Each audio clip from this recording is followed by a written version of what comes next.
Curaçao is an interesting place, and its capital, Willemstad, has a rich and storied history.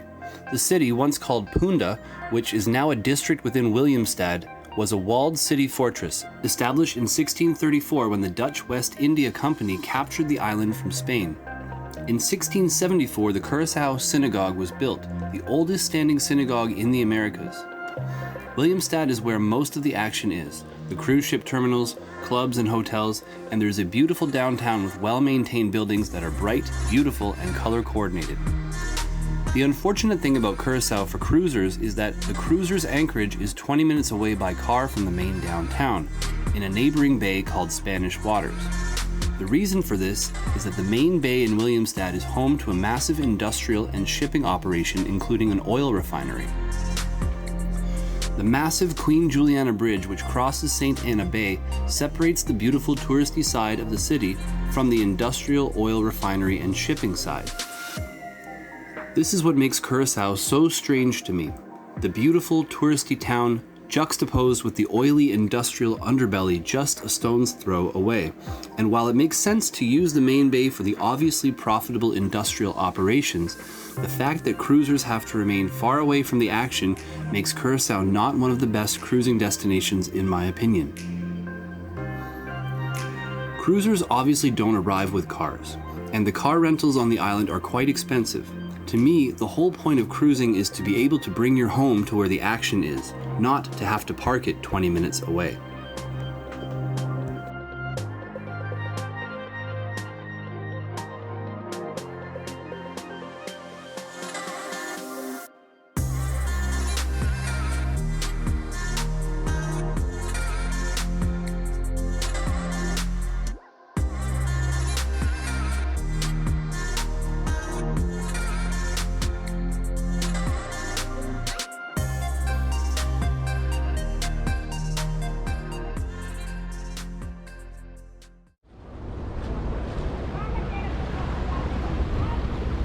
Okay, so I'm here at Tugboat Beach, and it may not look like much, but there's a tugboat wreck below the surface, and I've heard that the water is very clear and beautiful. There should be some good undersea life to check out in addition to the wreck. So I'm gonna go snorkel it and free dive it now and see what it looks like.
Okay.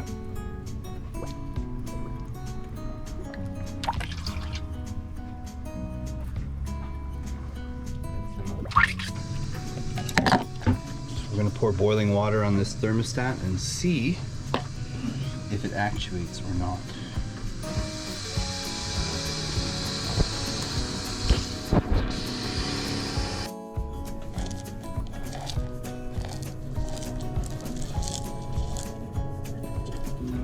So I hired a mechanic to come out and take a look at the engine, and he was a good guy and he knew diesel engines quite well, but I wasn't too happy with his knowledge of my type of engine.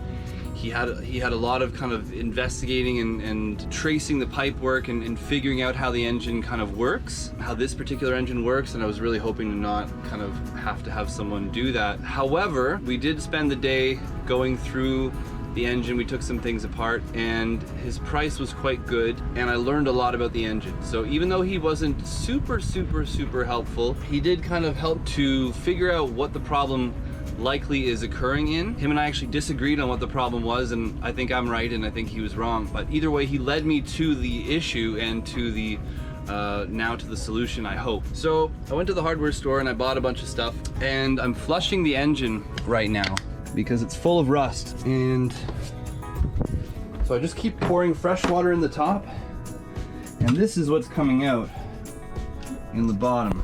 So this brown sadness water here is what's coming out. The mechanic guy suggested that I do this, that I put on a valve on the side, and that was a great idea. And I went to the store today and I just guessed on the size and it happened to work out, so that's amazing. Normally there'd just be, this plug would just be here, and it's kind of a pain when you open it up because the water sprays everywhere and then you lose the plug in the bottom here. So now this is really easy. I can just open it up and drain this really nasty looking water out of the engine. So I'm just gonna keep doing this over and over and over again until the water comes out clear. And I'm gonna pull all the rust that I can out of this engine, and we're gonna go from there. So the gist of what we figured out yesterday is this, that right here, there are two outputs from the heating system with hot coolant. And this goes to the water heater. And it's a secondary thing. There's normally a plug here, and this plug would just be opened up and then this fitting is put in, and now you've got this takeoff for a water heater. But this is the path that the coolant should be flowing back into, get into the heat exchanger here to cool it down. And for whatever reason, the heat exchanger is plugged, or was plugged, and so all the flow is going through here. It was heating up the hot water too hot, and even though the thermostat was opening, which we checked the thermostat operation, it was not opening enough that most of the flow would go through the heat exchanger. It was still diverting through this secondary takeoff. So what I'm going to do is I'm going to cut this hose right here, and I'm going to put in a shutoff valve right here, and I'm going to just shut off this takeoff, hopefully forcing the flow through the heat exchanger and keeping the engine cool. So I'm going to do that shortly, but right now what I'm trying to do is just trying to flush the engine a bunch of times. However, I should, when the engine is drained, which is now, I should cut into this now and put that valve in. So I'm gonna do that next. I bought two different sizes. I hope one of them fits. And we're gonna try these things and see if it works. So once I flush the engine completely, the plan is then to add an additive that I bought, which is for flushing rust out of your engine. So I'm just following the instructions on this. And it's saying to flush the engine until the water comes out clear, then put in a mixture of water and this stuff in the engine, run the engine for 15 minutes, get it nice and hot, and then drain this out. So I'm hoping this will take out a lot of the rust inside the engine. Then I can put proper coolant in it, which should inhibit further rust growth, but I think the rust will continue to grow. However, I think this will be the best I can do for now, and we'll see what the coolant looks like. And that's the plan. So these are the valves that I bought, this one and this larger set. And I'm going to see if I can put this in line with that hose that we just looked at and shut it off. So that is my fun Wednesday morning and afternoon. Luckily, one of the two sizes that I grabbed fits. So I've now got this shut-off valve piped along the path that goes to the water heater. And now I'm going to shut that off, open, close, which will force all of the flow to go through the heat exchanger here. And if there's any crud in the bottom, I hope that additional flow will stir it up, get caught up in the water, and then when I open this, hopefully it will drain out. Wish me luck. this water is coming out pretty clear now. Look how beautiful this is.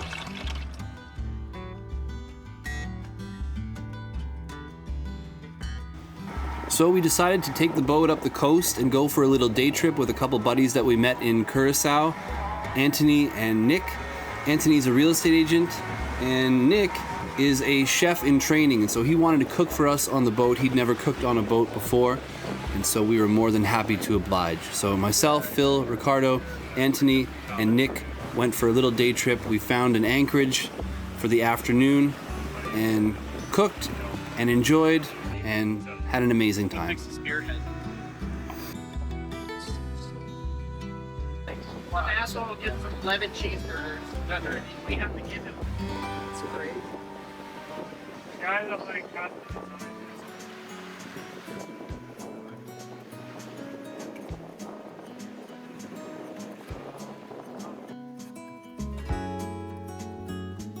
in the boat, as usual. Nick has got some spaghetti and meatballs kind of going on. Really excited about that. And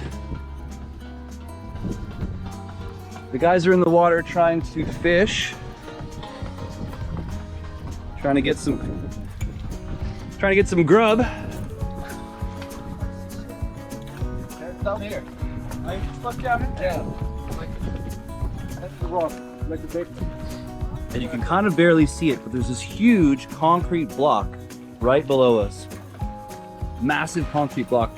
And it runs with a massive chain all the way to that tie-off point, and there's a bunch of them all around it that hexagonally join, and you could tie off super massive ships on that spot there. So, but no one is there right now, and we have this beautiful view.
Curaçao was nice, and I'm glad we went, but the best part of it was the friends we met there. Adam, Nick, Anthony, Timon, Stephanie, and Paul, to name only a few of the cool peeps we had the pleasure of getting to know. And then, it was time to go.